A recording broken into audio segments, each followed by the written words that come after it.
Монгол орны мал аж ахуйн хөгжлийн тулгуур хүчин зүйл нь бэлчээр бөгөөд түүнийг хэрхэн хамгаалж, сайжруулж ашиглахаас тус салбарын хувь заяа шалтгаална.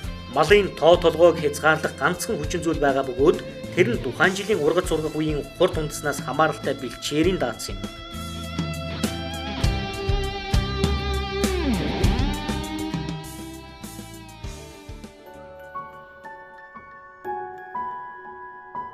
Судалгаанаас үзэхэд манай орны нутаг дэвсгэрийн 25% хамарсан ган 2-3 жилд нэг удаа, нийт нутгийн 50% хамарсан ган 4-5 жилд нэг удаа тохиолдож байна. Бэлчээрийн талхагдал, хуур ашиглалтын улмаас хурдцтайгаар хүрээгээ тэлж байгаа цөлжилтийн нөлөө бэлчээрийн даацыг буруулж, манай орны нийт нутаг дэвсгэр ямар нэг хэмжээгээр унган төрх байдлаасаа өөрчлөлтөнд орсон гэсэн дүгнэлтийг судлаачид гаргаад байна. Иймээс Монгол улсын нийт мал сүргийн тоо толгойг одоо байгаагаас нь 2-оос 2.5 дахин бууруулах шаардлагатай байгаа юм.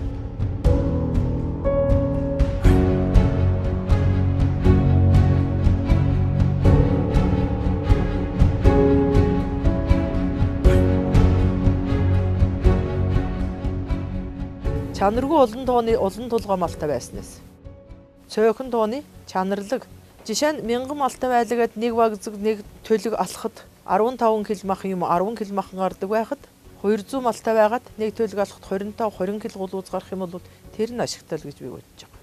За тэрнээс гарах нь ус нэг хэмжээ их мал бол гарах ус эр төл бүх талын ашиг шимтэн шүү дээ. Намрын тарга сэрэг хэмжээр нь цөөхөн мал чинь сайхан сэрэгч.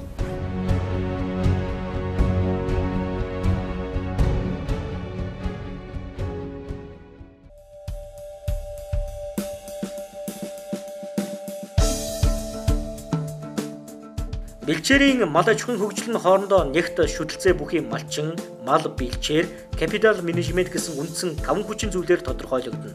Үүнээс манайд бэлчээр мал хөдөлмөр гурав голлох үүрэг гүйцэтгэж иржээ. Малын хашаа, тэжээл, усан хангамжийг тооцвол манай мал аж ахуйд капиталын хүчин зүйлийн багтаамж, технологийн өөрчлөлт тун бага байгаа юм. Ийм учраас өдий хүртэл малчдын менежментийн арга ухаан нь зөвхөн малынхаа тоо толгойг өсгөх замаар л хэрэгцээгээ хангаж, амжиргаагаа тэтгэхэд чиглэгдэж ирсэн гэж үзэж байна.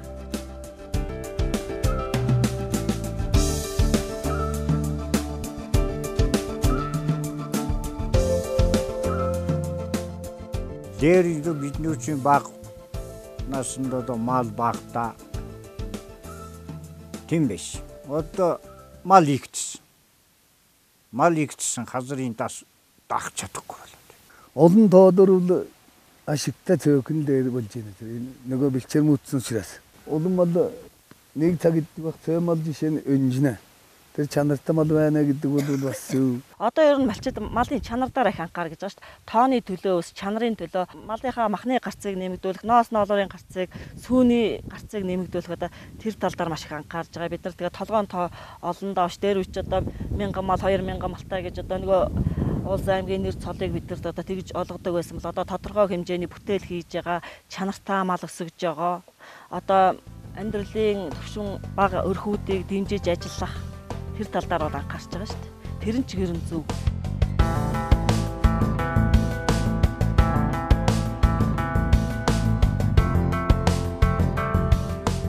Малын тоог өсгөх замаар орлогоо нэмэгдүүлэх гэсэн орлого нь эсрэгээр хээхэн эрсдэл дагуулдаг байна. Мал өсхийн хэрээр зах зээлд нийлүүлэх малын гаралтай төв хийдийн үн буурч орлого багасдаг. Орлого багасхын хэрээр малчид малаа өсгөх эрмэлзэлтэй болдог.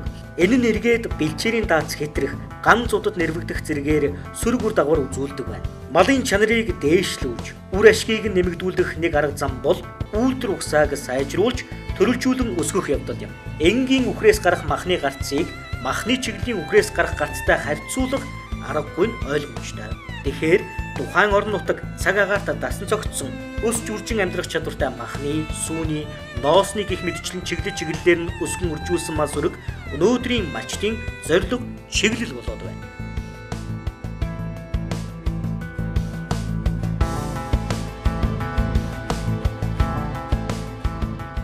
Аль хаана газар сайн хуц байна. Аль газар махны чиглэлийн үхэр, сүүний чиглэлийн үхэр байгальдаа тасан зогтсон тийм үхэр аль газрын татвал байна гэдгийг бол үзэж харж судлаад малыг үржүүлж байгаа. Төв аймгийн өндөр ширээ сум асах огцсон малын үзэсгэлэн худалдаанд бол одоо 94 гэл грамдчихсан хоц.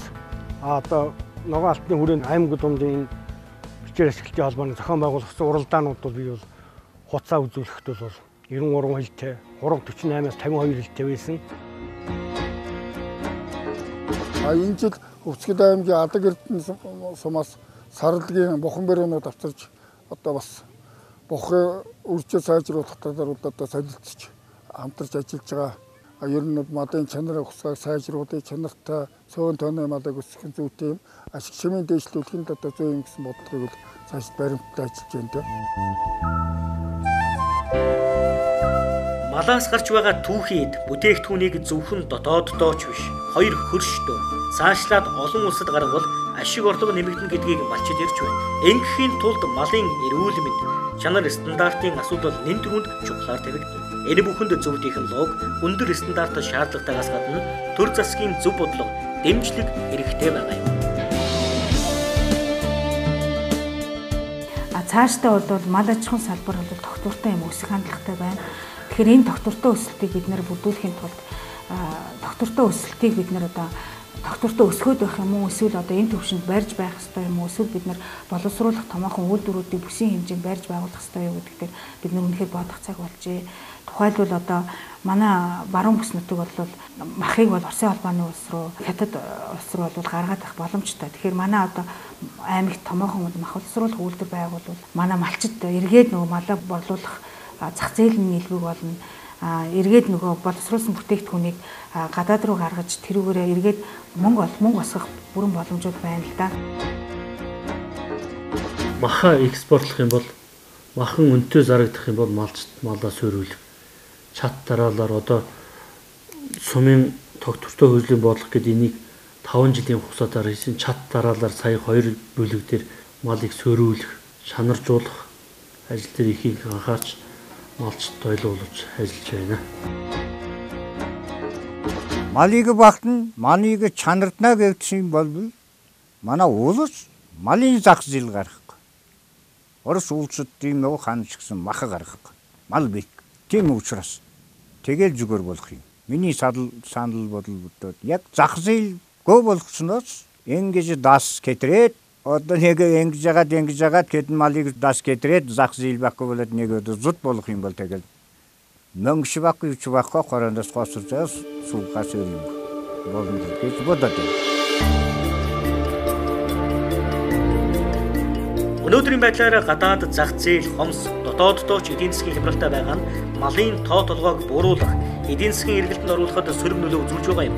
Малчдын орлогод нөлөөлдөг гол хүчин зүйл болох малаас ашиглагдах ашиг шимийн хэмжээ өсөх биш буурч, түүхийд бүтээгдэхүүний зах зээлийн үн удирдлагаас хамааран хэлбэлцэж, буурах хандлагатай байна.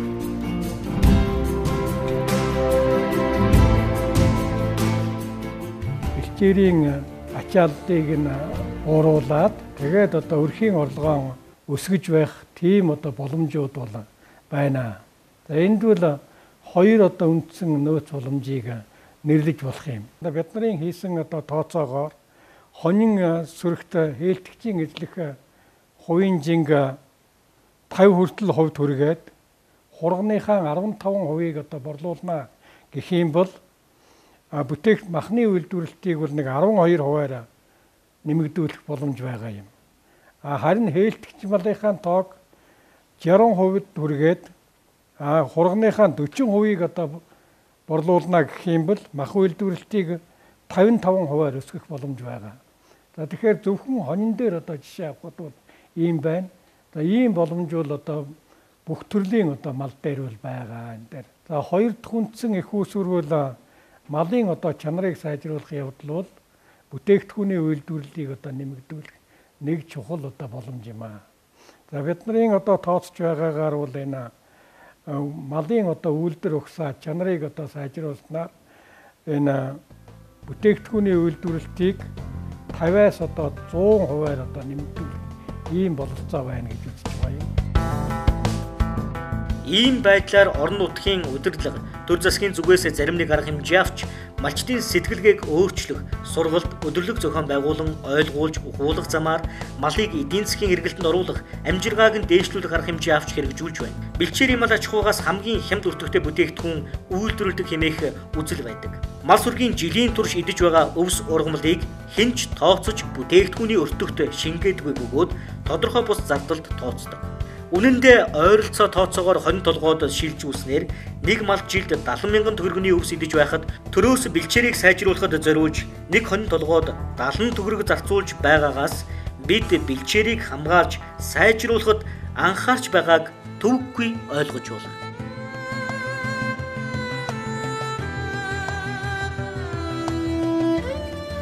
Мал өсгийн хэрэг бэлчээр дөрөвч чинь бол угаасаа өөрөө яг ийм одоо зарчимтай байгаа. Тэгэхээр өсөхийн оронд бид нар бол малыг аль болох чанаржуулж сайн одоо угсааны үйлдвэрийн малыг бий болгож аль болох бэлчээрийг зөв хуваартай зөв ашиглах энэ дөрвийг баримталж ажиллахын төлөө ажиллаж байгаамаа. Тэгээд ногоон алт төслийн хүрээнд ажиллаж байгаа манай баг хамт олон бол их манай аймагт бол нэлээд сайн ажиллаж байгаа гэж ингэж хувьдаа бид өгөндөг. Хамгийн гол чухал юм бол яг он гараад нутгийн үзэсгэлэн худалдаа мах сүүний чиглэлийг гаргана гэж. Гол зорилго нь ямааг олцсон эдийн засгийн эргэлтэнд оруулна. Малчтай ч нь одоо та бүхэн ямаагаа нэттаад байгаа гэж хэлж болохгүй. Тийм учраас эдийн засгийн эргэлтэнд оруулъя. Бичин зууд болж магадлал өндөртэй.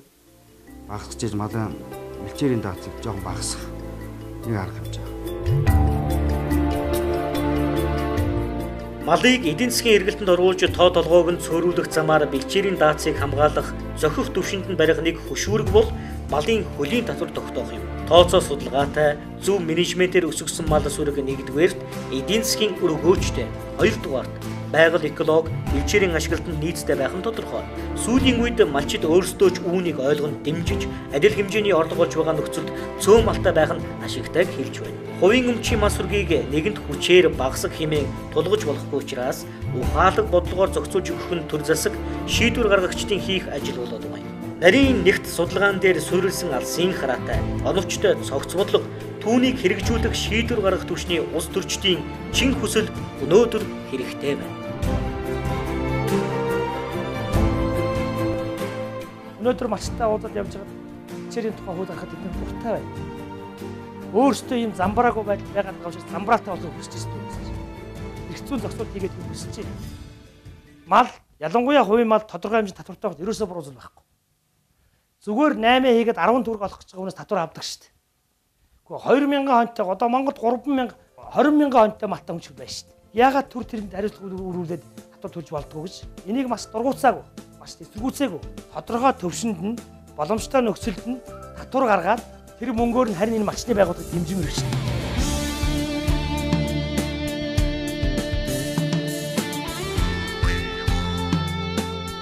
Ногоон алтад төслийн зүгээс малын чанарыг дээшлүүлэх замаар цөөн тооны малаас адил орлого олох зорилтыг дэвшүүлэн ажиллаж өнөөдөр зохих үр дүнд хүрчээ. Малчтын дунд олон тооны сургалтыг явуулж ямар арга замууд байгааг мэрэгжлийн хүмүүсээр тайлбарлан таниулах, хэрэгжүүлж байгаа төсөл арга хэмжээнд нь санхүү эдийн засгийн дэмжлэг үзүүлэх зэрэгээр олон талаар тусалж дэмжиж байна. Цаашдаа олон улсын зах зээлд нэвтрэх, ялангуяа бүгд найрамдах Хятад ард улс, Дундад Аз, ойролт орнуудын улс орнуудын том зах зээлд Монгол орны бэлчээрийн малын махан бүтээгдэхүүнийг нийлүүлэх, сум бүрт малчтын хоршоо байгуулж, хоршоогоор дамжуулан бэлтгэгддэг түүхийд бүтээгдэхүүний чанар боловсруулалтыг дээшлүүлэх замаар орлогоо өсгөх боломжуудыг хөгүүлэн дэмжих, малчтын өөрийгөө удирдах байгууллагын эдийн засаг эргэцүүн орчинг бүрдүүлж өгөх зэрэг төр засгаас хэрэгжүүлэх бодлогын дэмжлэгүүд хэрэгтэй байна.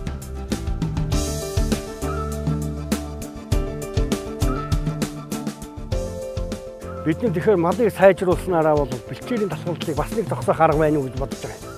Яагаад гэвэл малыг ердөөсөө энэ төлгөний дайны үр дүнд хүрсэн нөхцөлд нь 40 кг-тай гурав бол одоо махны гарцуул 20 кг байна.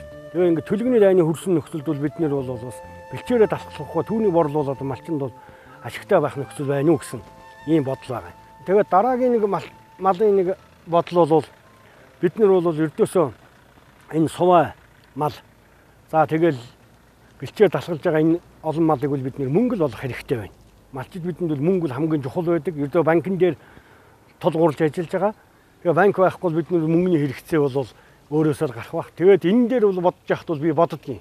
Зөвхөн 400 хон хургал хонтой байхад 400 хоноос 400 төлөв ойжууллаа гэхэд нэг хурга 70 мянгаар өгдөг юм аа. 80 мянгаар өгдөг. 4 8 32 сая төгрөг бол одоо биднэрт бол зэлдэн борлуулаад ахтал 32 сая төгрөг бол бидний орлого бол цэвэр орж ирнэ.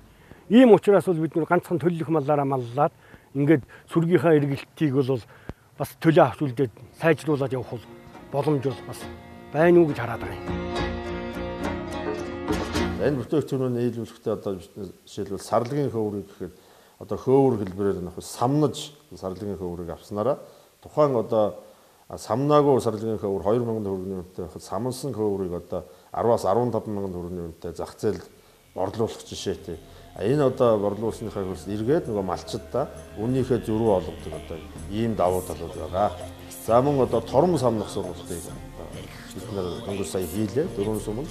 За ингэснээрээ бас самнсан одоо торомны ноос маань одоо нэлээд одоо үнэтэй болж ийм одоо боломжийг бас бүрдүүлж өгч байгаа.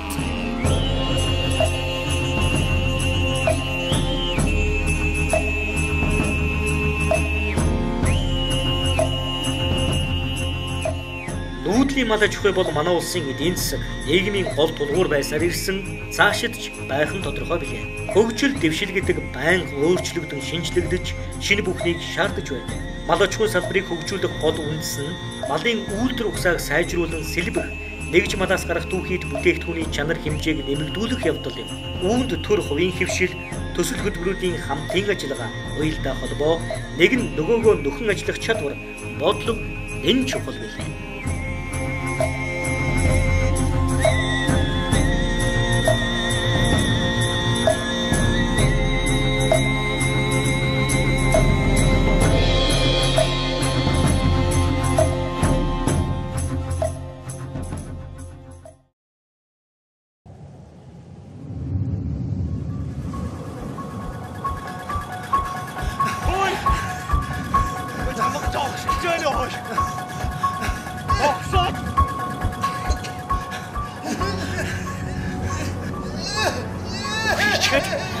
Зогсдгүй юм бэ.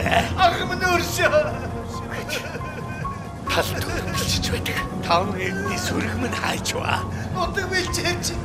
Хамрахад үүсгүй байх шүү дээ. Ани мод хаачихсан шүү дээ ах минь. Чавас гэжтэй. Тэнгэрнэ.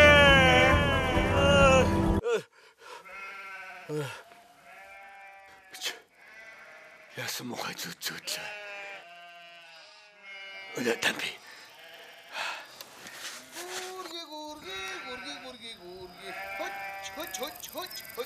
Хой тамби. Тамби. Хой. За чи мал дөрвөн алтан дөрмийг хэлээд та. За, бэлчээр эстэл дөрөм 1.